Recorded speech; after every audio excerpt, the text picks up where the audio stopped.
Vanakkam. Hello, friends. In the past few episodes, we have been seeing how the ancient Tamil people settled into the five different landscapes during the Neolithic times: the hunter and gatherer, the farmer and the weaver, the cowherd and the shepherd, the sailor, the salt scraper, and the fisherman and the marauders all settled into specific regions of the Tamil country during those Neolithic times.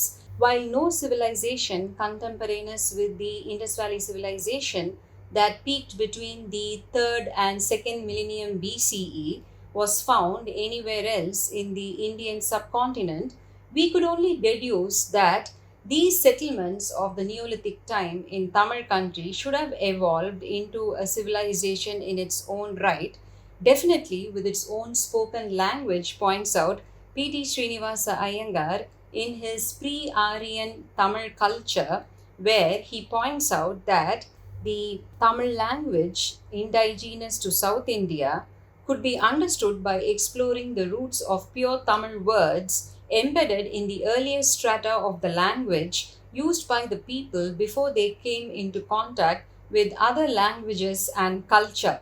He admonishes the first few foreign scholars who learned Tamil, who widely speculated that people speaking Tamil language should have moved from Central Asia just because a few words were found in the Brahui language that were similar to Tamil. While we explored the Indus Connect in several episodes, I'm leaving the relevant links here. We saw how Asko Parpola, the Finnish scholar and Indologist, used Tamil to decipher parts of the Indus script. Specifically, Tamil homophones were used to derive the meaning of the as yet undeciphered Indus signs, which is today acknowledged by many archaeolinguists. Then, the odd discoveries offering certain proof of contact between the Harappan civilization and the Tamil civilization. For example, the Fuchsite vase that was excavated in Mohenjo-daro, Fuchsite, a greenish mineral stone, being extremely rare, could hardly have come anywhere else than from Mysore, points out Asko Parpola in his work on South Indian megaliths. To quote Zwelabel, we do not simply identify the Dravidians with the Harappans, but we presume the coexistence of the Harappans and the relatively advanced Dravidian culture of the BRW people, referring to the black and red ware pottery, which is the signature pottery of both the Harappans and the Dravidians. We also saw earlier how post the decline of the Indus Valley civilization after around 1800 BCE, the Indus people moved towards the south and the east of the subcontinent and mingled with local populations. Much of the history of the next 1,000 years, or should we say prehistory because there are no written records, partially proto-history as there are references in the other civilizational records of trade with the Tamil country. Much of the history from the 2nd millennium BCE has been recreated by studying the burial culture of South India known as the megalithic culture. Decoding the organizational aspects of the past societies through a study of their mortuary practices has been in the forefront of archaeology in recent times. Do you know that the earliest burials in the world are found in Africa dated to around 120,000 years ago? Was it just a convenient way of disposing of the dead? Surprisingly, in some of these burials, perforated marine shells were found, so were they personal accessories of the dead? In a previous episode, we saw about the burials of Sangir in Russia dated to around 28,000 years ago, where the bodies were interned with perforated decorative beads. Going by this and the practice of the burial of grave goods alongside the dead, we understand that from ancient times, people believed in worshipping the dead and some sort of afterlife. A century before the discovery of Mohenjo-daro and Harappa, significant archaeological discoveries were being made in different parts of the subcontinent, and a discovery of particular importance by the noted archaeologist Babington in the 1820s was that of the South Indian megaliths all along the southwest Malabar coast in today's Kerala. His discovery was as significant as the discoveries of Roberts Bruce Foot, according to Udayaravi S. Murthy, whose PhD thesis from the University of Pune in the year 1989 titled Megalithic Culture of South India Socio-Economic Perspectives gives a very detailed account of this burial culture from which we can glean many interesting facts to give us an idea of the way of life of the people back then. The term megalithic culture used to define an archaeological period is a bit of a misnomer. Why? A megalith is basically a huge prehistoric stone used to construct a structure or a monument, and megaliths are scattered all across the globe. Megalithic culture across Europe started spreading from as early as 7000 BCE, along with the spread of the hunter gatherers, and we traced much of the prehistory of the Indo European dispersal, the dispersal of the steppe people, through the evidence left behind in their Kurgan mounds. And this burial culture again continued together into Central and South Asia through their descendants, the Indo Aryans. The word megalith, mega meaning huge, and lith meaning stone, derived from Latin, was first coined by the British antiquarian Algernon Herbert with reference to Stonehenge. The Stonehenge in United Kingdom is dated to between 3000 and 2000 BCE, and the whole monument is oriented towards the sunrise on the summer solstice. It was a sort of sundial, so were many of the megaliths found in Egypt. The megaliths at Chuquito, Lake Titicaca in Peru represented a fertility temple. In the year 2016 at Mudumal, Telangana, a menhir arrangement like Stonehenge with about 80 menhirs thought to depict a star constellation were discovered and dated to around 5000 BCE. Reported in the Times of India, archaeologists and historians showed how cup marks were inscribed in these menhirs to denote Ursa Major and other major constellations. So, megaliths were not always associated with burials, but in the context of South Indian prehistory, megalithic culture is a socio religious expression of burying the dead. While its origin, chronology, and cultural dynamics is still being debated, the culture itself extended for well over 1,000 years into the first few centuries of the Common Era and is still a living culture in some of the tribes, such as the Gond, who live in Bastar in today's Chhattisgarh, and the Khasis of Assam. The beginning of the megalithic culture in South India is found to overlap with the discovery of iron and hence is also termed as Iron Age culture. A peculiarity of the Indian subcontinent when compared to the rest of the world is that in the other parts of the world, from Neolithic culture, people progressed into the Metal Age, which was known as Chalcolithic culture, where the term chalco comes from the Greek word chalkos for copper, and Copper Age extended for a couple of thousand years across the globe, starting from 5th millennium BCE.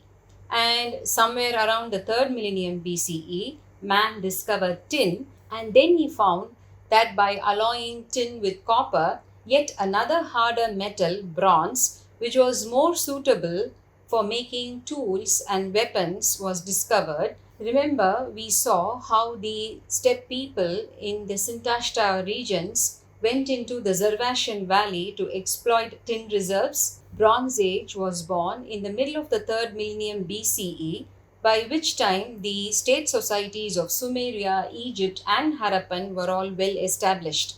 But here in peninsular India, Neolithic or New Stone Age continued for a long period of time where even agriculture was started using stone tools. And somewhere around the middle of the 2nd millennium BCE, iron and the smelting of iron was discovered, probably accidentally, according to Dr. Groland FRS, a leading British metallurgist, the region being very rich in iron ore deposits. And Roberts Bruce Foot opined that the antiquity of the iron industry in the Indian subcontinent was far greater than that of Europe. Chronology is a continuing challenge even with carbon C14 dating. Why? Because Dating of stone is a challenge, points out Dr. Murthy. But based on the analysis of the iron tools that are found in the megalithic burials, two stages, the early Iron Age to somewhere between 1200 to 550 BCE, and a later Iron Age from somewhere between 550 BCE into the early centuries of the Common Era, have been established. Exploring the early Iron Age from a socio-economic perspective, several interesting factors are found about the change in the way of living of the people. A major shift compared to the Neolithic or Chalcolithic period, where also pit and urn burials of the dead were found, is that in those earlier times the dead were buried inside living settlements, often within the living premises. The dead were not separated from the living but lived as ancestors in their houses, points out Dr. Murthy, a practice that continues with us till today, where our ancestors reside in our homes in frames of pictures in our puja rooms. While pit or urn burials continued from Neolithic times and hence are considered indigenous methods of disposing of dead, a few major changes were noticed during the megalithic phase. First of all, the burials itself moved away from inside living premises to outside the settlement areas in a separate area demarked for it. The stone appendage over the burials, such as a capstone or a menhir, started appearing for the first time. Then, the presence of metals, iron tools, not only implements but more importantly weapons such as the axe, the sword, the spear, arrowheads, and knives started appearing for the first time in graves, and the occurrence of horse pits. Somewhere around this time, the horse as a mode of transport seemed to have arrived in these regions. So, how or why did these developments take place? Were they indigenous or were these megalithic elements brought in? If so, by whom and why? So, first, let's look at the why. Why did these changes take place in the burial customs of the people? As seen earlier, while all the four landscapes with their occupations continued seamlessly from the Neolithic into the megalithic times, during the megalithic Iron Age, a pattern was deduced where agriculture established itself in zones specific to certain crop patterns. A gradual shift from semi nomadic to a sedentary way of life overlaps with phases of early Iron Age. Archaeological evidence from megalithic levels at Payampalli in Vellore district to Veerapuram and Hallur in Andhra show how rough jungles were cleared and brought under cultivation.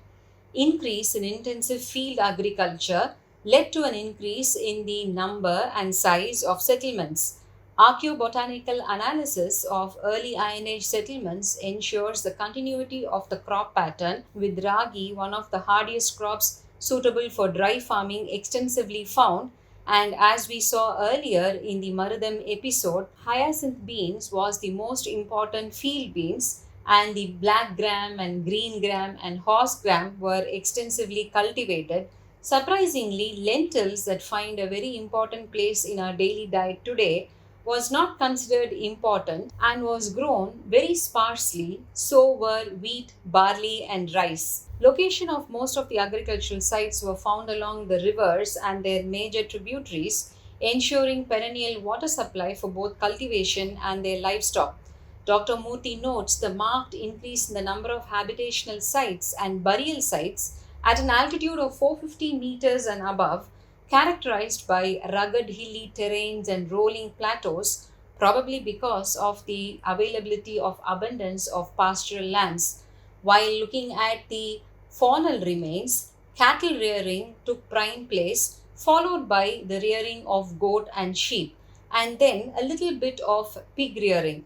But what was most neglected was poultry, and again surprising given the way poultry finds a prominent place in our dietary system today. Evidence of terracotta net sinkers shows that fishing was popular, while skeletal remains of wild fauna in a few sites vouches for food exchange with hunter-gatherers. So, subsistence pattern shows the evidence of the existence of the four landscapes with their occupations, well into the early 1st millennium BCE, as traced in both the Tolkappiyam and Sangam literary works. And very interestingly, an extensive survey and study of dental caries in populations practicing these different subsistence strategies shows the mean percentage of carious teeth being lowest among the hunter gatherers, intermediate in a mixed economy, and highest among agriculturists, directly related to the sticky carbohydrate foodstuffs and a diet containing an abundance of soft food items.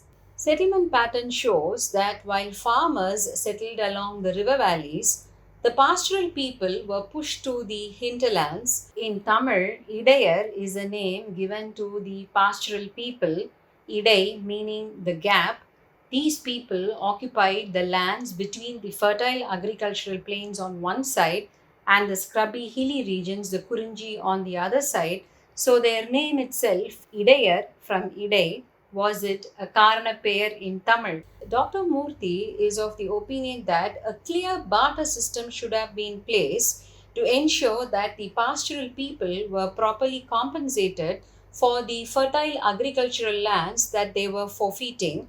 Overall, the megalithic period signaled a transition economy, laying the foundation for social stratification where eventually some occupations would be considered more important than others. The burial sites were located at elevated levels away from the settlement areas so as not to occupy the fertile agricultural lands, as also to find proximity near the rocky terrains from where the stone material necessary to construct the megaliths could be easily obtained, such as granite, laterite, basalt, quartzite, etc. According to archaeologist V. Selvakumar and R. K. Mohanty, over 2,200 megalithic sites are found scattered all around peninsular India, many of which yet remained unexplored, and identifying habitational sites near burial sites has always been a challenge, the habitational sites themselves being very scanty and thinly spread. Of the 1,933 sites that have been explored so far, only 176 sites have had habitational sites in close proximity, and of this, only 18 sites, 6 burial and 12 habitational, have been found with absolute dating so far. One of the earliest megalithic burial sites has been carbon dated to 1540 BCE plus or minus 100 years to an ash mound at Palavoi, Rayalaseema Plateau in Andhra, but with no traces of iron, while in Hallur in the upper Tungabhadra regions, an ancient megalithic burial site has been dated to around 1200 BCE. Coming to down south, the earliest dated megalithic site is found in Korkai in the Tamarabarani plain of Palayam Kotte, which gets a dating of 800 BCE plus or minus 100 years. Although Adichanallur, a huge burial site falling in the physical zone of the Vaigai Tamarabarani basin, is also an urn burial site with no surface indications, meaning that there are no megalithic markers. Dr. Murthy made two interesting observations in mapping these megalithic sites.